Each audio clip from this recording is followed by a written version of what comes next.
Hello, family. Welcome back to the Explore the Extraordinary podcast. My name's Betty, and today I'm joined by Tammi. And Tammi is a very active member in the IONS community. She's a near-death experiencer. She's also a super talented artist. Maybe we'll talk a little bit about that today, too. I'm really grateful for your willingness to serve our community at IONS today. I'm going to toss it over to you to share a little bit about yourself, and then we'll go into a dialogue. Great.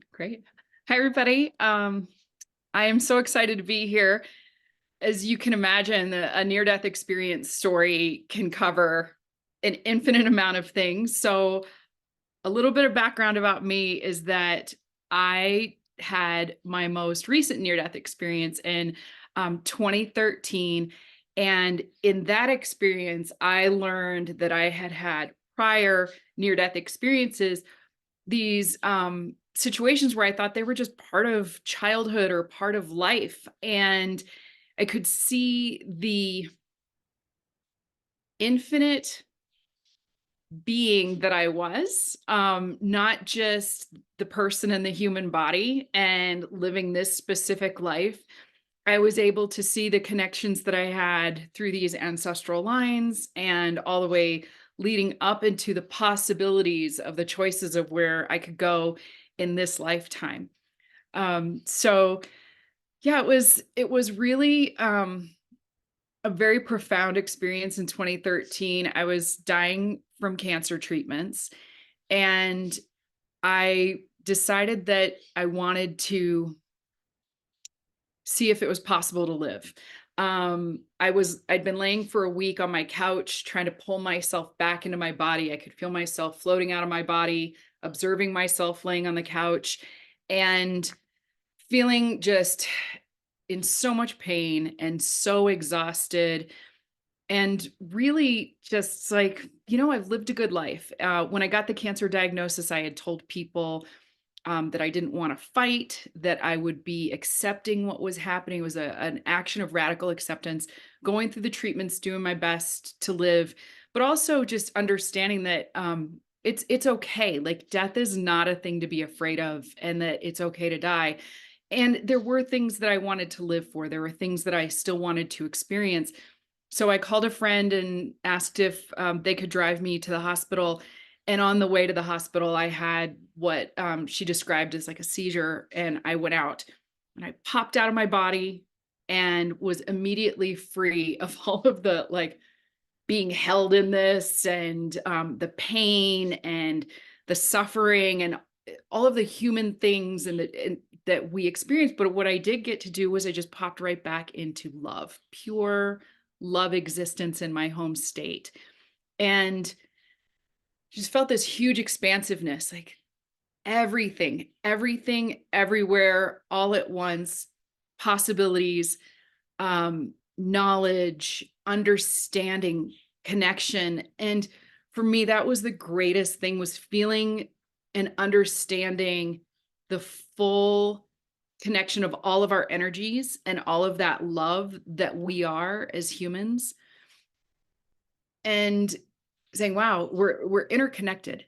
And I wanted to shout back to everyone back home on earth, like, oh, I see it now. I see that we are love. It isn't just that we do love as an action. We are created of love. We are the energy that powers us is love. And being filled with that and being back in the home state from which I believe I came from in this place, and meeting with my council of people and reconnecting with all of the knowledge and the multitude of, let's say, like lives and experiences beyond a human experience, if you would want to call it alien, if you would want to call it spiritual, all of these things. And I felt so much myself in strength. I'm like, I could do anything. And so when they gave me a chance to come back, they said, you can go back. You've done it before. And I thought, what do you mean I've done this before? And they said, well, you've come and gone a few times. But in the home state, it felt like it was just going out for a coffee and coming back. It wasn't like I've gone for years and times. I understood the ability to kind of pop in and out and that my soul wasn't just going and having a human earth experience. It was also going and doing other types of work and experiences in other parts of the metaverse and the universe, all of this infinite expansiveness. And I was so refreshed from, I think, kind of feeling like I was tapped back into that pure love. It was getting a plugged in infusion. I can go be human again. I can face all of those problems that I have when I go back. And I had a lot of problems to come back to, a lot of problems. So I was coming back into broken body, broken relationships, some dangerous stuff going on in my life. And also the responsibility I was going to have to come back into that. But I felt so possible about it. Like when you see the human experience from that universal umbrella, you go, it really is a gift, and it really is a miracle, an absolute miracle that we can embody into this sensory experience. And is it worth it to feel the pain you get as a sensory experience to go along with that love that you also get to experience here? And I just said, yes, I'm totally in. And while I was home, I had a chance to explore some of the intellectual things that I didn't quite grasp in my human brain. I had a chance to explore my own timeline and paths of experience, what I came here for as a child, how that worked and didn't work in coordination with the people that I are part of my soul family that I came with, and my determination, even when faced with even when faced with injury and possible death at younger ages in my life, at these earlier near death experiences, that I was supported and I was cared for and I was held, and that it was all going to be okay. And it erased this concept of fear, that if I know I can go home when I'm done being a human, what do I have to fear? What is there that we really have to worry about and all these things? And then also knowing I'm going to come back into this body with its DNA and its experiences, and that it's a mental game, it's an emotional game, it's all of these things, but play the game and play it big and do the things that you think you're afraid to do, because that ultimately came down to what is it that I have to do. So when they said you get a chance to go back, do you want to, is there anything you want to go back for? And I said, yes, there are two things I want to go back for. And they said, okay, we have one request of you. And I was like, I can do anything. Sure. And they said, well, go back and tell the stories. And I knew what that meant. That meant that I had to get through the fear of my childhood and my young adult life, and even my current adult life at that time, which was that I was afraid to speak up. I was afraid to tell my own stories. I was a photographer, I was a journalist and a writer, and I was always telling other people's stories, and I cared very much to represent those well. But to speak my own story was to put myself in danger, to speak out against people in my family who had been violent and abusive, to speak up against people in society who were being violent and abusive, and co-opting women's lives and things like that. And it's been a process in these past 10 years or so to heal my body, to repair relationships, and to transform into the person that I am today, who is creating artwork and writing stories and working on a book that is just going to put it all out there. Because what's the worst thing that can happen to me? Somebody going to kill me? Okay, I go home again and I'm fine and it's good. So that is that's the basic part of the arc. I wish to be brave while I'm here. I wish to be more fearless. I wish to be more supportive and loving with all of the people that I encounter. And also, the biggest lesson I think right now is to be more loving to myself and allow things that I didn't allow while I was being performative. The title of my book is called Thank You for Being, and it's still in progress. I'm still tweaking it a little bit. And for me, that is about just all people have to do is just come and be the person you came to be. Let your soul manifest into the person you were supposed to be. So people, if they show up as their authentic self, their light shines, their love shines, their fears shine, whatever is happening for them, that to me is just they're embodying their pure, true soul self and love. And that's what I want to thank everybody who's here doing this human thing. Thank you for just being here. Great. Thanks. You said so much. You really did. You said so much. I wrote down a lot of stuff that you were talking about because there's a lot of aspects that I would love to get into. The Okay, first thing great. I think that I really kind of want to hear about is, like you said, that you were going to have to come back into this broken body, that you were undergoing cancer treatment, and that is what led to this experience. So what was your experience like coming back health-wise? How long did you have to continue to deal with your health problems? Still dealing with the health problems. Yeah, yeah. I came back. I was in my 5th round of chemo when that happened, and I went in and said, I just had a near-death experience. I'm not doing any more chemo. We're just going to let the body do what it's going to do. And my doctor was really gracious about it. She said, "Oh, I totally get that. But would you be open to surgery to remove the tumor?" And long story short, it probably took me a few years to come to the realization of this miracle. But she got in there to do the surgery.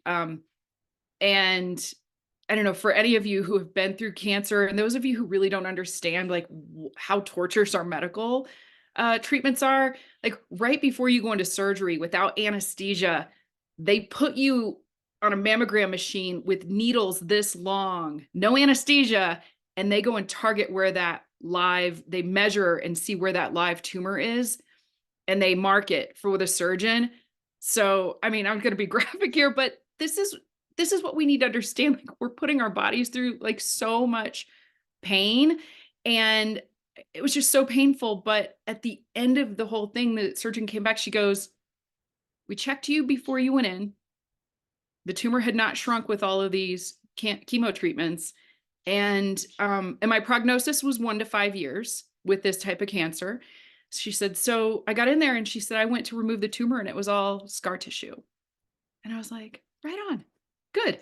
But when I was home, they said, we're not fixing these things, right? We're not going to fix everything for you to go back to puppies and rainbows and butterflies. You're going to have to still work through the process that you're here to learn." And so I've had cognitive functioning, auditory processing functioning, body aches, like all of those, joint pain, bone loss, all from the treatments, aging, all the things that humans do. But that was a miracle. Like that really was an absolute miracle to get one little gift of the tumor. It was just gone. And I've been healthy for 10, 11 years now since then. And that's a big deal when they tell you you've got a year to 5 years. That is a miracle. Yeah, thank you for sharing that. That incredible. I was hoping that you had a story like that. I was like, this Yeah. question could be loaded. I'm not really sure what I'm doing here. Thank you for sharing that. Another thing that you said was that you were able to see the human experience from a universal perspective. And I'm wondering if that's something that you've been able to carry with you since your experience. I think that is a constant tension of being in the human experiences that we get so mired down. I get so mired down in the day to day, like, how am I going to work to make enough money to pay the bills, to, buy the food that's so expensive, and pay the, housing prices that are going up and all these things. And then I go, again, like, it's okay. For me, I created a piece of art around this too, is this perfect balance of yin yang, which is that we're not going to get all these incredibly beautiful experiences without having the shadow side and the challenge side. For me to have seen from the home state the challenge side of things, you see the beauty and the light in that. So when we call it darkness or we call it shadow, that's so much information that actually for me has helped transformation so much better, to understand people people are all, if somebody says they've got a perfect life, are they hiding something? Are they burying something that's really painful for them? Maybe, maybe they have had a perfect life and they're coming back here for that. And maybe a past life was tougher. But for me, it's finding that constant balance with everyone that I encounter and accepting that the things I can change are in me and the things I can accept are outside of me. And I trust that whatever is happening for other people, it's okay. It's okay. Um, I don't need to entangle or enmesh or engage with it in a way as I used to. I don't need to fix it. But that's part of that full human experience. Is it is an arc that is going up and down and up and down. Sometimes it's all good and great. Sometimes it's challenging. But yeah, I don't know.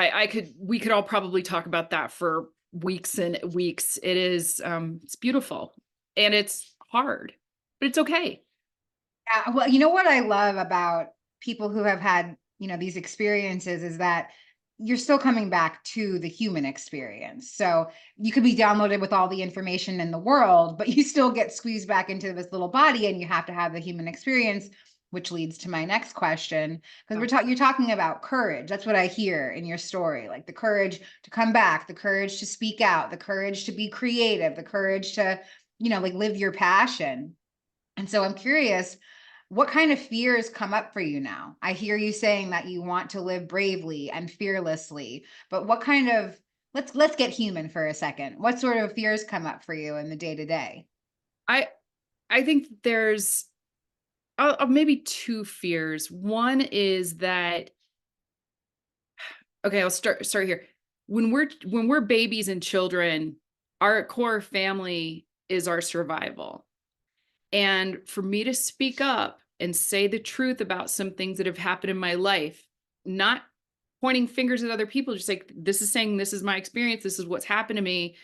Being sexually assaulted, being, having corporal punishment as a child, things that really hurt my physical body and hurt my emotional self, that those people who hurt me will want to come and hurt me again for exposing them.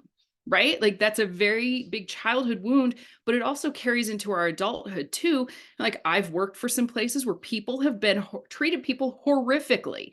They've marginalized, they've shamed, they've done this. And if I speak up against those people, I'm going to be unsafe. And that's what I have to constantly remind myself, that I am safe. I am an autonomous being who is held in the light and love of my creation, and that those people can hurt me, but they can't end me. And I am an infinite being. They are infinite beings. And I've hurt people. I've done horrible things to people that I am so sorry for. And I regret. I did the best I could with what I had at the time. I think everyone's doing the best they can with what they have at the time. But I'm also allowed to say it. We're all allowed to tell our stories. We're all allowed to have our authentic experience. And I come out in support of people who are LGBTQIA. I have trans friends, and I support people who want to embody themselves in whatever ways they want. And that is a dangerous thing in our society today. And I'm like, am I willing to risk my soft, fragile, aging, body to speak up for those people? Absolutely, I am. And I know it's going to come with threats. I know it's going to come with, people who won't want to talk to me again, which I guess, this was the second part, is that fear of being injured. The second part is fear of not being loved, because we are here to be loved. I feel like I love so much, but it's an energy exchange. And to feel like you can be cut off from love, that is to feel a different type of death. And that, I think, is the biggest challenge here, is to be in community, to love and allow yourself to receive love, and to be authentically who we are and see who shows up that we can have that energetic love exchange with. without, without fearing that. Just going, I trust it's possible for this to all work. Thank you for that reflection. That's really beautiful. And then it has me thinking about the concept of unconditional love versus transactional love. But I like the way that you put it, that it is an energy exchange. And I think that that's something that we discover on the human level. Like when I think about the infinite, that's unconditional love. Like I am always and forever loved. And I think that we have a deep knowing of that, as people that are on the spiritual path. But again, we're having a human experience and there's limitations in the perceived limitations in the human experience anyway. But thank you for getting vulnerable and authentic. You muted yourself. Thank you. I know that it gives other people permission to be Yep. vulnerable and authentic as well when we do that. So thank you for your vulnerability. Another thing that came up while you were talking that I definitely want to get into is you talked about other universes, other timelines, soul family, soul contracts. That's a big, huge thing. Is there one of those things that you feel like you want to share a little bit about? Oh, I love all of it, all of it. Well, we've got our time. Wow.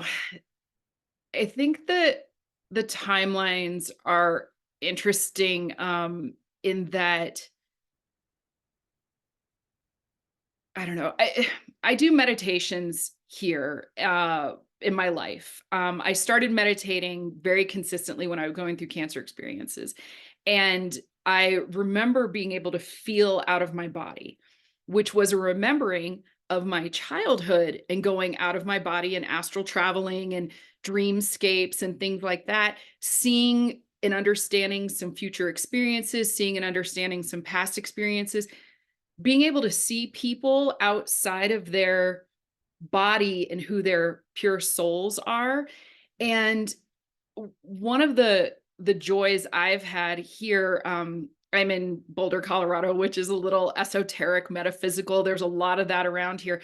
Being able to do these meditation groups where we've said, the collectively, let's get our energy together and let's feel into where the earth needs healing. Let's feel into where we can go outside of this earth experience and journey to the tree of knowledge, for example, or visit some other planetary beings or ourselves as those planetary beings, right? Like another manifestation of my soul energy is busy over here on another planet, having a different experience, and my human self brings these energies together in a meditation or in an astral journey, however you'd like to talk about it, and feeling like, oh, here's a planet where there is growth and healing and love, and it's not going through the battleground that is earth, and reminding myself that we've got this. Or for me, leading a meditation and allowing being a guide or a companion with other people as they go to some experience that they've had. And I know that is way out there for a lot of people, but I want everyone to imagine the full infinite possibilities of the energy that we are. And if you can imagine it, as far as I think, it exists. Like if you can imagine it, it exists. And be the biggest imagination people that we can, right? When we go to see a movie and we watch how, like in the movie Free Guy, he came to the realization he could play the game and he didn't have to kill people, and he could just be kind and earn his points by being kind and looking out for others and take care of his community. Like we should imagine ourselves in these roles that are so incredible and expanding and universal, and play the role. I mean, what else are we here to do? Like be the biggest thing. So those are a lot of those are a lot of the kind of things that, you know, try it, enjoy Yeah, it. I love that. Yeah, because we're talking about infinity, and it's so hard to conceptualize what does that mean, but it literally means everything, everything, everything. So I love that you're saying that. If you can imagine it, even if it didn't already exist, maybe you just created it in that thought of imagination. Maybe it sparked right there. That's all that it takes. Betty, you're saying exactly the thing. We are creativity. Like love is the energy from which we're formed, and our role, I believe, is creativity. Create things and create things that are doing some good in the world and create things that are doing some fun, delightful things in the world. I mean, it's it's incredible what we have as the human potential, aided by plants, aided by animals, aided by the air that we breathe, aided by the outer space experience. Whatever Yeah. drives whatever drives you. Yes. And and creativity can be expressed in a lot of different ways. Like for you, you have a very tangible way of expressing creativity. You're a wonderful artist. And I will have links in the liner notes of this episode for people to connect with you so that they can see your art. And also there's other ways to be creative, like when I clean my house, it's an act of creation. I'm exercising my creativity in that way to create a conscious space for myself. So I love talking about that aspect of the spiritual journey as well, the creativity. I do want to ask you one other thing, and then maybe we'll talk about your creative journey too. I want to talk about, you said that you were with your counsel. Mhm. I'm wondering if there's some sort of physical attributes, or what exactly did you see or feel? And then maybe if you can just touch on the concept of soul family as well. Yeah. What I found was really interesting in this near death experience was that I did not go through a tunnel or light or meet up with family members. I just like popped back into the control station, like the hub of where some activity was going on with the people that I'm connected with, the souls that I'm connected with. Whereas when I was 3.5 years old, I had a surgery back then and I did not react well to the anesthesia. I popped out of my body and I was with ancestral. I was with grandparents. I was with people in the family. And so I've had the different experiences of those, and you know who shows up in support. And so my counsel felt to me in this near death experience of, these were the beings I was created with from the beginning of time. These are the people. And then I could look out from the oval or the pod where we were, and know that here was another pod of soul family people to go and have an experience with. It was almost like collectively would say, all right, who wants to go have the adventure of being this type of person in this experience at this time in a human timeline? And so I had my core group, but I also had these other groups of people. And seeing for me that I made an agreement to come here to support my mom and dad. And when that didn't work out, I was going to exit at a young age. And then I was like, I'll just go back and I'll go through some other stuff. And it when my mom passed, I was with her when she passed, and she died at a pretty young age. She was 63, and she had had a lot of suffering and physical and emotional suffering in her life. But I was with her when she passed, and to see her body and her face return to light and joy as she was making that transition, and leave the weightiness of the human experience with her. Um, Immediately after she passed, she came back into my life, and it was she said, I didn't do what I was supposed to do. Let's fix some of the things that we were supposed to do in that lifetime. I'm going to support you now. And she showed me things in my dreams. She guided my intuition. Sometimes it was in little puzzles, sometimes it was very clear, but she's a strong presence that remains with me. She even showed up for my sisters, and one of them said that my mom came in and gave her a hug, and she said, "Oh, she said I'm not ready for this. Like, let it go."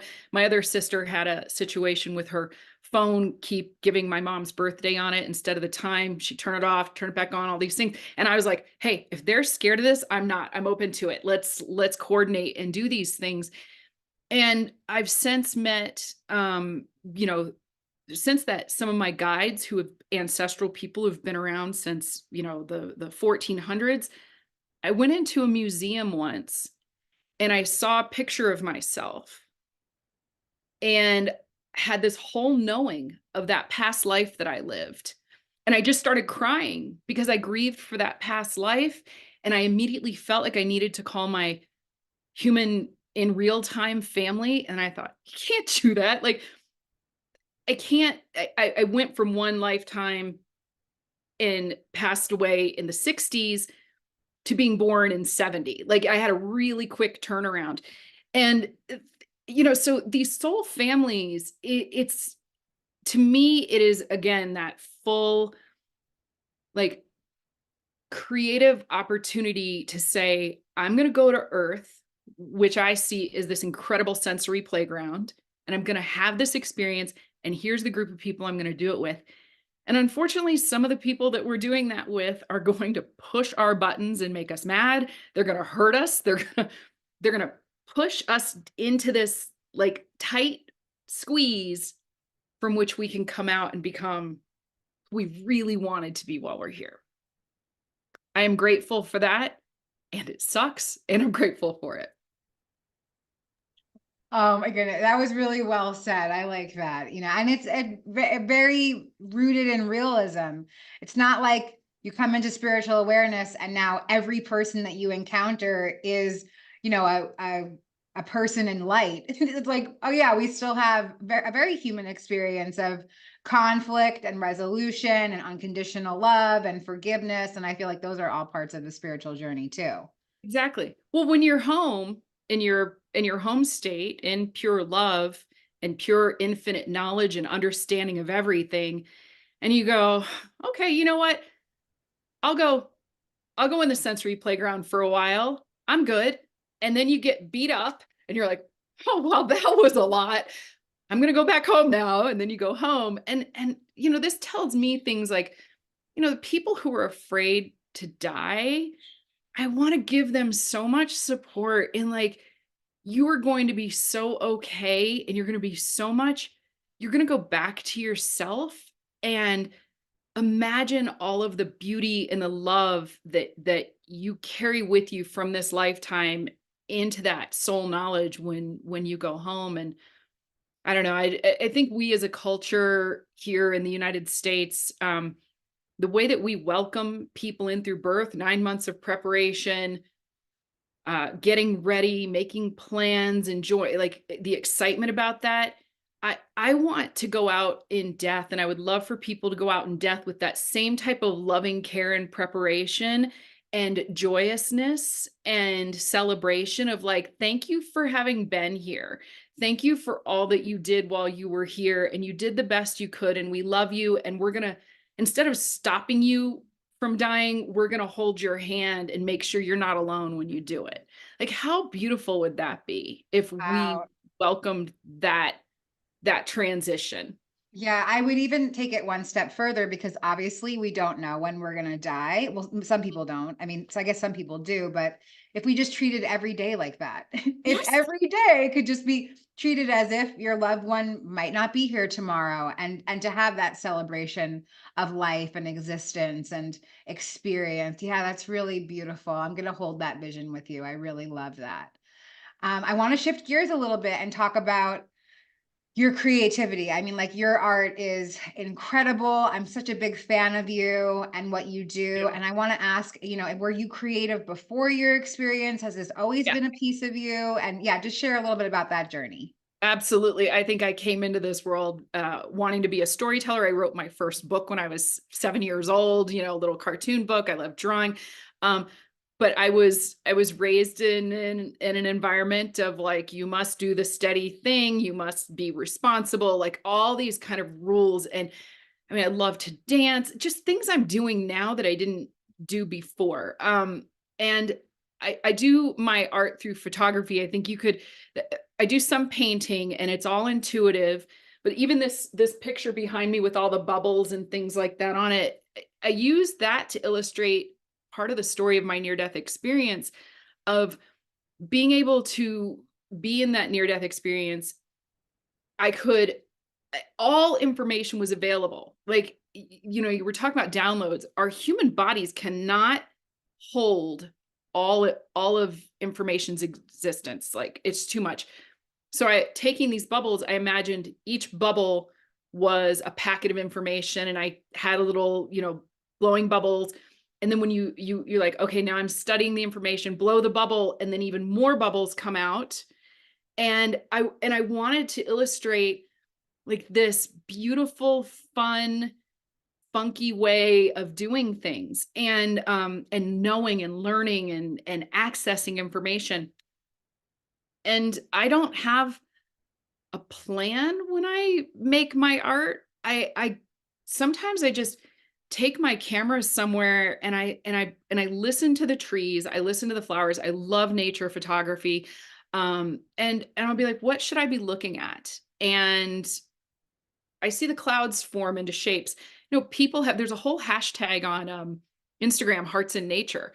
There are heart shapes in nature everywhere. And people get so delighted by these little signs. It's like, just follow intuition, feel what images come, let messages come to you through the water, through the air, through nature, whatever that is. And when I make a picture and I share it, if people connect with it, I'm like, oh great, I connected with somebody else who sees something in that.